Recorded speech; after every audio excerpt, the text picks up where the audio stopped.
ఈరోజు మన అంశము సిలువ మరియు మేకులు. సిలువ మేకులు. గమనిస్తే సిలువ అనే దాన్ని, సిలువ అనే ఆ మాటను తెలుగులో ఏమంటారంటే కొర్రు, కొయ్య లేదా మ్రాను అనే మాట అన్నారు.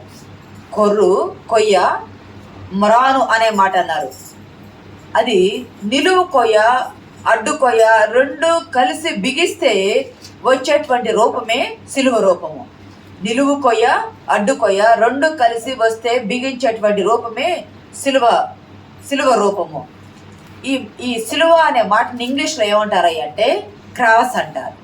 ఇంగ్లీష్లో క్రాస్, CROSS క్రాస్ అంటారు. అదే లాటిన్లో క్రక్స్ అంటారు. గ్రీక్లో స్టౌరోస్ అంటారు. అసలు సిలువ రూపము 3 రకాలుగా ఉంది. సిలువ రూపం అనేది 3 రకాలుగా ఉంది. ప్రియ సంగమా, మొదటిది ఇంగ్లీష్లో ఉన్న టీ ఆకారము. సిలువ రూపము 3 రకాలు అనుకున్నాం. మొదటి ఆకారము ఇంగ్లీష్లో టీ అనే అక్షరం ఉంటుంది కదా, టీ అనే అక్షరం ఉండే ఆకారము. రెండవది ఇంటూ ఆకారము. మూడవది ప్లస్ ఆకారం. ప్లస్ అంటే పిడిబాకు, ఇట్లా పట్టుకోవడానికి పిడిబాకు ఉన్న రీతిగా ప్లస్ ఆకారంలో ఉంది. ఈ మూడిట్లో ఏ సిలువ వేశారయ్యా యేసు ప్రభు వారిని అనంటే ప్లస్ ఆకారంలో ఉన్న సిలువ వేశారు. ఎందుకయ్యా అంటే ఆయనను సిలువ వేసినప్పుడు పైన INRI అనే అక్షరాలు రాశాడు కదా. INRI అనే అక్షరాల బోర్డు పెట్టడానికి అక్కడ స్థలం ఉంది కాబట్టి టీ ఆకారంలో అయితే బోర్డు పెట్టడానికి ఉండదు, ఇంటూ ఆకారంలో అయితే బోర్డు పెట్టడానికి ఉండదు. కాబట్టి ప్లస్ ఆకారంలో అయితే ఆ పైన బోర్డు తగిలించారు. INRI అనే బోర్డు తగిలించారు అనమాట. ప్రియ సంగమా, అసలు ఈ సిలువకు అర్థం ఇంగ్లీష్లో ఇవ్వబడ్డ మాట ఏంటంటే సి అంటే కంపెషన్. కంపెషన్ అంటే దయ, లేకపోతే చారిటీ కావచ్చు. దయ, నీ మీద దయతో కానీ, నీ మీద జాలితో కానీ, నీ మీద కృపతో కానీ దేవుడు సి. 2 R అంటే రెడెంప్షన్ అంటే విడుదల. సిలువలో దయతో నిన్ను విడుదల చేస్తూ, ఓ అంటే ఆఫరింగ్ లేదా ఒబిడియన్స్. ఆఫరింగ్ అంటే అర్పణ, తనను తాను బలిదానంగా అర్పించుకున్నారు సిలువ మీద. మళ్ళా S, 2 Sలు ఉంటాయి కదా, CROSS. S అంటే సిన్, హ్యూమన్ సిన్, మానవ సిన్.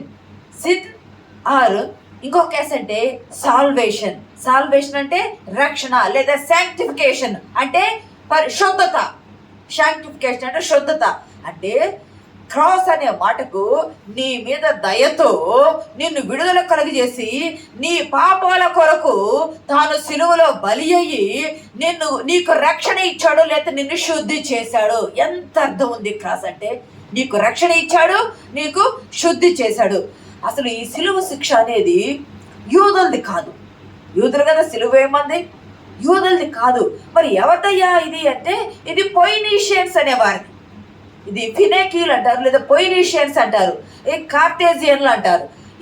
ఈ ఫైనీషియన్స్, ఫినేకీలు వీళ్ళెవరయ్యా అసలు అంటే వీళ్ళు చాలా పురాతనమైన వాళ్ళు అంటారు. చాలా ఆత్మీయ మర్మం ఉంటుంది ఇక్కడ. చాలా పురాతనమైన వాళ్ళు. ఎవరు ఈ పురాతనమైన వాళ్ళు అనంటే మనకు నోవాహు తెలుసు కదా. నోవాహుకి 3 కుమారులు ఉన్నారు కదా. 3 కుమారులు షేము, హాము, యాపేతు 3 ఉన్నారు కదా. ఈ హాము అనే వ్యక్తి ఉంటాడు కదా. ఈ హాము అనే వ్యక్తి తండ్రి చేత శపించబడతాడు. శపించబడిన వంశము నుండి వచ్చిన, శపించబడినటువంటి జాతి నుండి వచ్చిన ఈ హాము సంతతి వారే ఈ ఫైనీషియన్స్ లేదా ఫినేకీలు అనేవాళ్ళు. ఈ శపించబడి వాళ్ళు ఏం చేశారంటే అప్పటి కాలంలో భయంకరంగా శిక్షలు వేసేవాళ్ళు.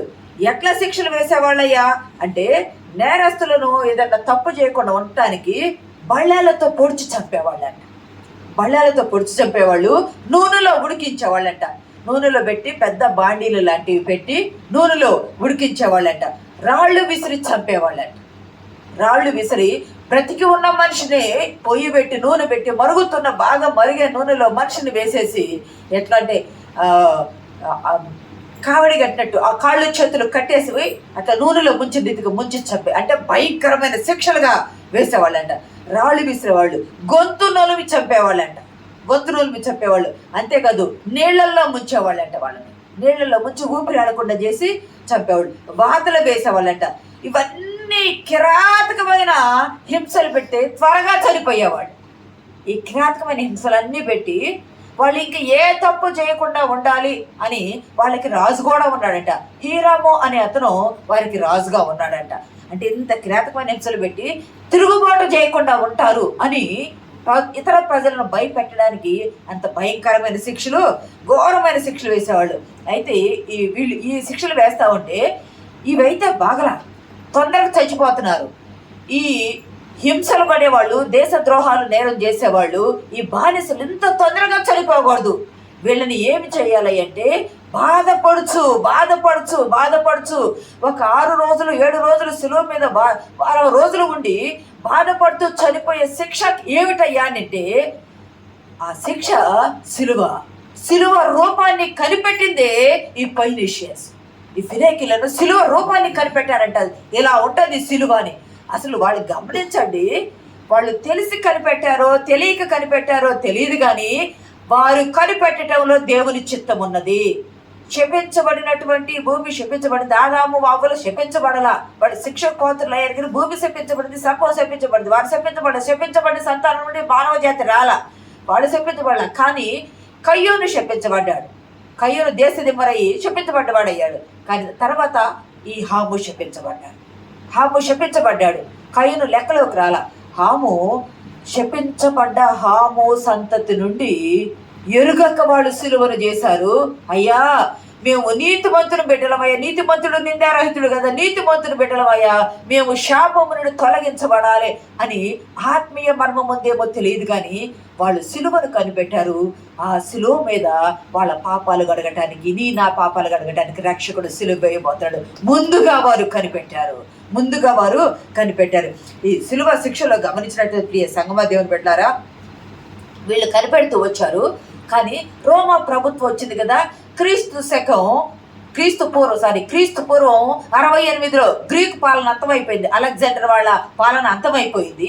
తర్వాత గ్రీకులు వచ్చారు. గ్రీకు చాలా బలమైన వారు, ప్రపంచం మొత్తాన్ని పాలించిన వారు. క్రీస్తు శకం 68 నుండి 135 వరకు కూడా వాళ్ళు సిలువ మరణాలు 135, క్రీస్తు శకం 135, 68 బీసీ నుండి 7 క్రీస్తు శకం 135 వరకు కూడా ఈ సిలువ శిక్షలు అమలు చేశారు. యేసు క్రీస్తు కాలంలో ఒకసారి స్పార్టకస్ కాలం 6,000 మందికి సిలువ వేశారు. 6,000 మందికి సిలువ వేశారు.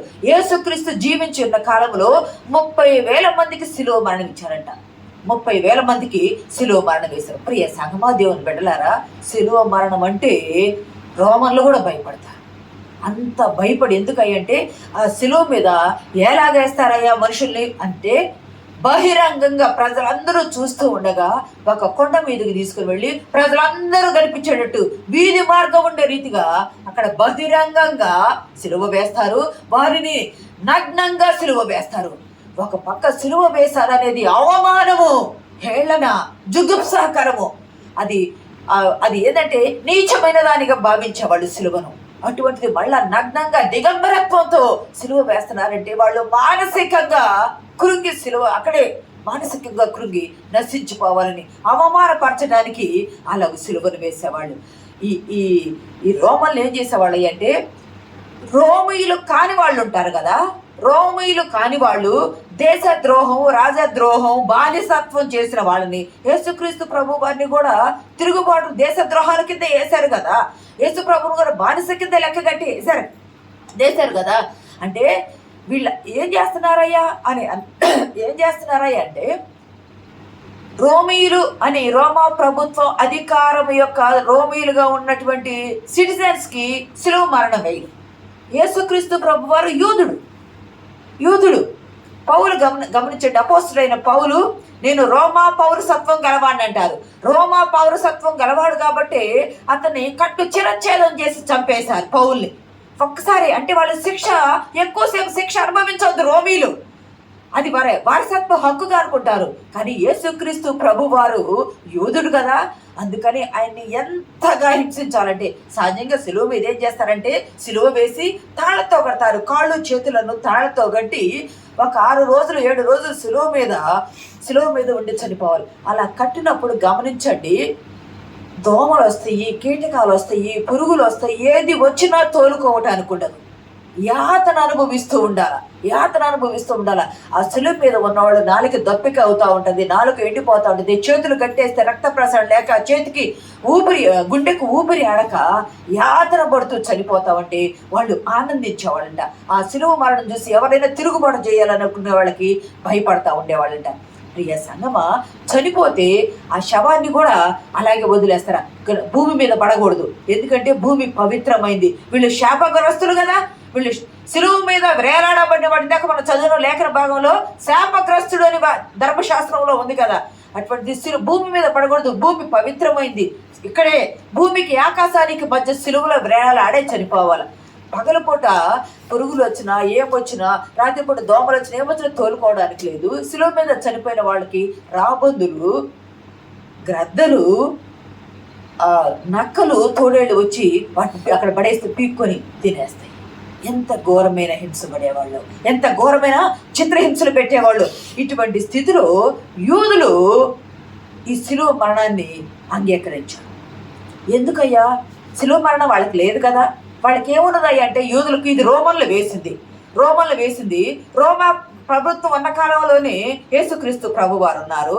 ఆ కాలంలో యూదులకు ఏముంది అంటే రాళ్లతో కొట్టి చంపటం ఉన్నది. వాళ్ళకి రాళ్లతో కొట్టి ద్వితీయోపదేశకాండం 21:21లో, ద్వితీయోపదేశకాండం 22:22-24 చూడవసరం లేదు, కానీ రాళ్లతో కొట్టి చంపే ఆచారము వాళ్ళకు ఉన్నది.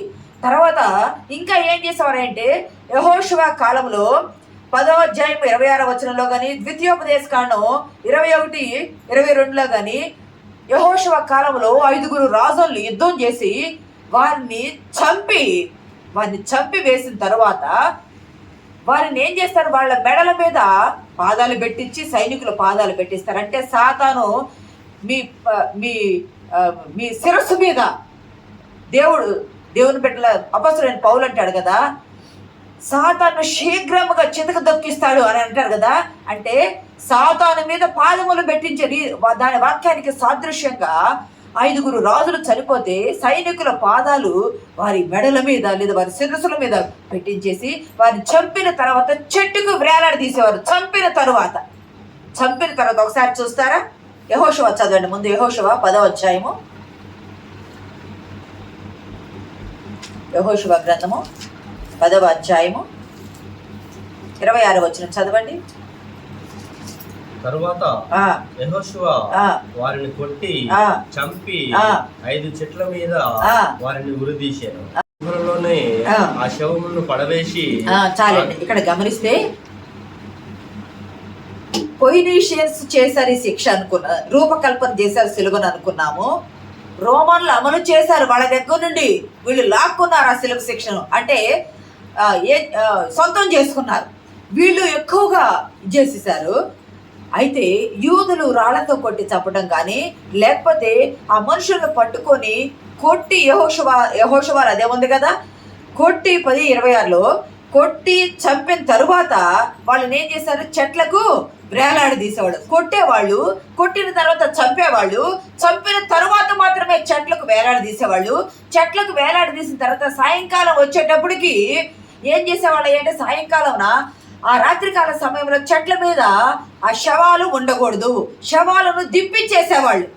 చెట్ల మీద నుండి శవాలను దింపించేసి గుహల్లో వాళ్ళను పడవేసేవాళ్ళు, భూమి మీద పడవేసేవాళ్ళు కాదు. ప్రియ సంగమం, ఎందుకంటే చెట్టు మీద వేలాడదీయబడిన వాడు శాపగ్రస్తుడు. చెట్ల మీద వేలాడదీయబడిన వాడు శాపగ్రస్తుడని వాక్యంలో ఉంది కదా.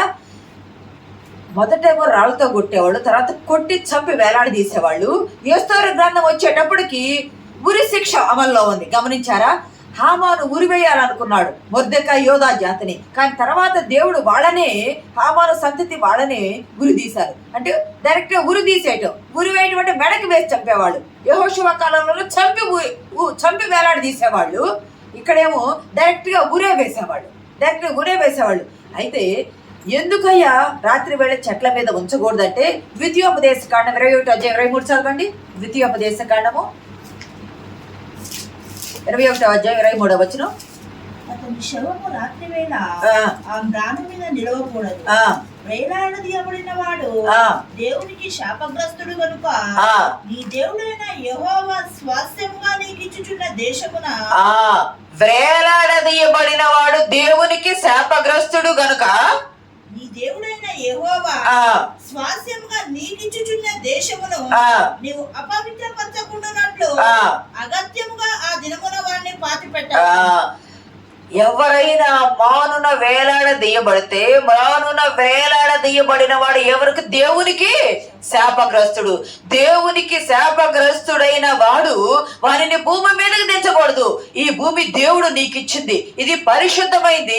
వాడు శాపగ్రస్తుడు కాబట్టి వాడిని అగత్యముగా ఆ రోజే దించేసి ఆ రోజే వాడిని ఏం చేయాలన్నారు? పాతి పెట్టాలి. ఆ రోజు ఇవన్నీ పాతి పెట్టాలి. అక్కడ గుహలు ఉంటాయి కాబట్టి గుహలో వాళ్ళని పడివేసేవాళ్ళు. ప్రియ సంగమా దేవుని బిడ్డలారా, సిలువ గమనిస్తే ఎస్తేరు వరకు వచ్చేసింది. యేసుక్రీస్తు కాలం వచ్చేటప్పటికి రోమన్లు కాబట్టి ఈయన దేశద్రోహము రాజాద్రోహం చేశాడు. ఈయన ఏంది దేవదోషణ చేశాడు. ఈయన బానిస కాబట్టి ఈయన్ని సిలువ వేయాలని చెప్పి సిలువ వేయాలని కేకలు వేసి సిలువ శిక్షకు మాకు సంబంధం లేదు అని రోమా శిక్షను యూదులు అమలు చేపించారు కపటోపాయంతో. యూదుల శిక్ష కాదది, రోమన్ల యొక్క శిక్ష. రోమా సిలువ శిక్షను వీళ్ళు కపటంతో ప్రభువునకు అమలు చేపించారు. అయినా గమనించండి, సిలువ శిక్ష అప్పుడు 2000 సంవత్సరాల క్రిందట వాళ్ళు కనిపెడితే వచ్చింది కాదు. మొదటి పేతురు పత్రిక చూడవలసిన లేదు కానీ 1:19 ఉంటది. జగత్తు పునాది వేయబడక మునిపే ఇలాగ మరణించాలని అనాది సంకల్పమైంది. అది అంటే జగత్తు పునాది వేయబడక మునిపే సిలువ మరణం పొందాలి అనేది దేవుని చిత్తము. ప్రియ సంగమా దేవుని బిడ్డలారా, మొదటి పేతురు పత్రిక 3:24 కూడా ఒక మాట ఉంటది. ఆయన పరలోకమునకు వెళ్ళి దూతల మీదను అధికారుల మీదను శక్తుల మీదను అధికారం పొందిన వాడై దేవుడి కుడిపార్శ్వన ఉన్నాడు. ప్రియ సంగమా దేవుని బిడ్డలారా, ఇక్కడ గమనిస్తే ఈ సిలువ శిక్ష ఎంత భయంకరమైందయ్యా అంటే, ఎండకు ఎండి వానకు తడిచి బాధతో వేదనతో ఆ నొప్పులతో కేకలు పెడుతూ ఉంటే, కేకలు పెట్టే వాళ్ళని తిడుతూ ఉంటే, బూతులు తిడుతూ ఉంటే తిట్టనివ్వకుండా నాలుకలు కూడా కత్తిరించేవారు. కానీ మన ప్రభువు దూషింపబడి బదులు దూషింపలేదు. ఒక్క మాట ఆయన నోట కపటము కూడా లేదు. ఒక్క మాట కూడా మాట్లాడలా. ఆయనను సిలువకు అప్పగించారు. సిలువ వేయుట అనేది ఇక్కడ గమనిస్తే ఎక్కడ వేశారయ్య అంటే మ్రాను అన్నారు. మ్రాను అంటే తెలుగులో కొయ్య, కొర్రు, మ్రాను అంటారు.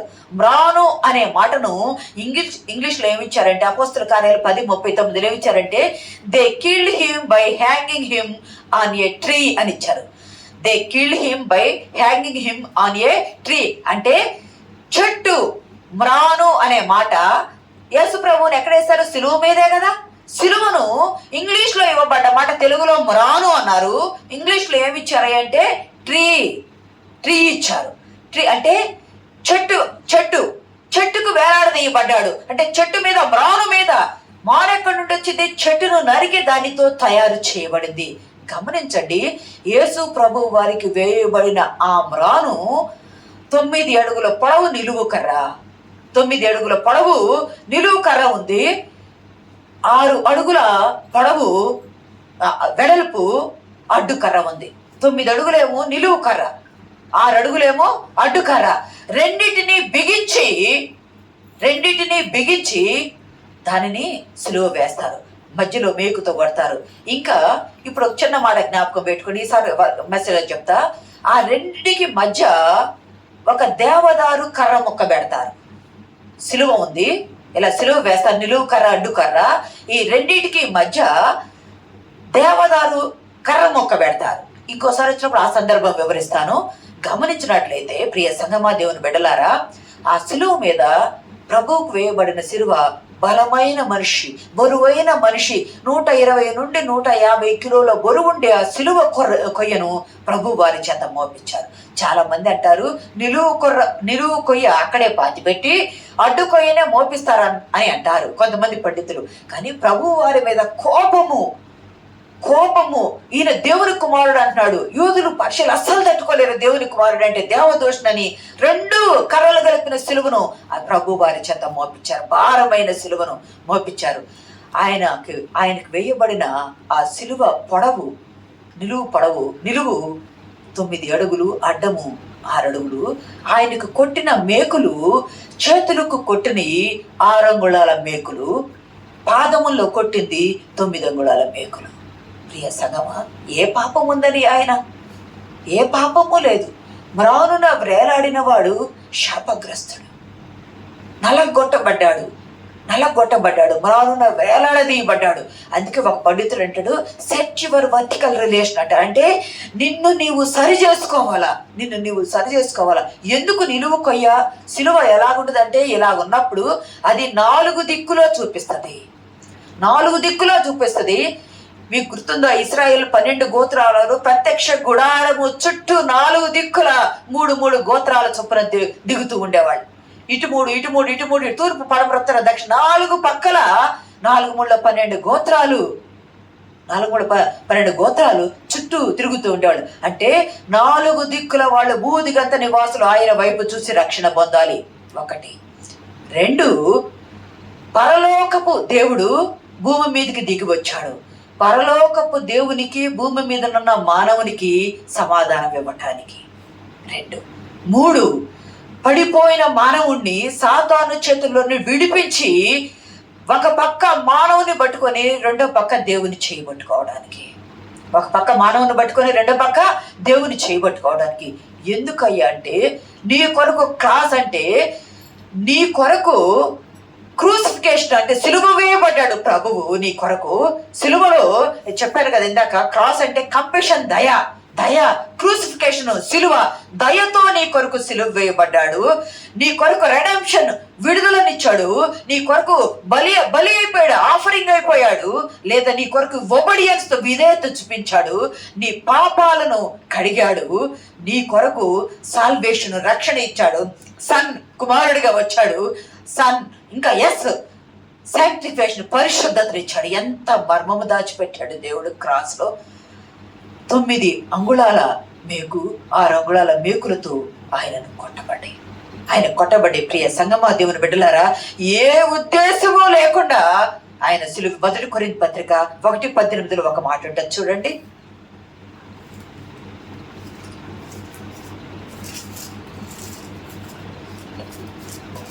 సిలువను గూర్చిన వార్త నశించుచున్న వారికి వెరితనము గాని రక్షించబడుతున్న మనకు దేవుని శక్తి.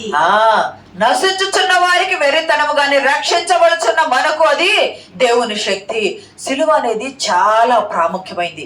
యేసుక్రీస్తు ప్రభు వారు సిలువ వేయబడే వరకు సిలువ శిక్ష అంటే భయంకరంగా ఉన్నదిగా భావించేవాళ్ళు, అసహ్యమైనదిగా, హీనమైనదిగా, అది దేశద్రోహులు, రాజద్రోహులు, బానిసలకు వేసేవాళ్ళని భావించేవాళ్ళు. ఎప్పుడైతే ప్రభువైన యేసుక్రీస్తు వారు సిలువపై మరణించారో అప్పటి నుండి సిలువకు విలువ వచ్చింది, సిలువకు ఘనత వచ్చింది.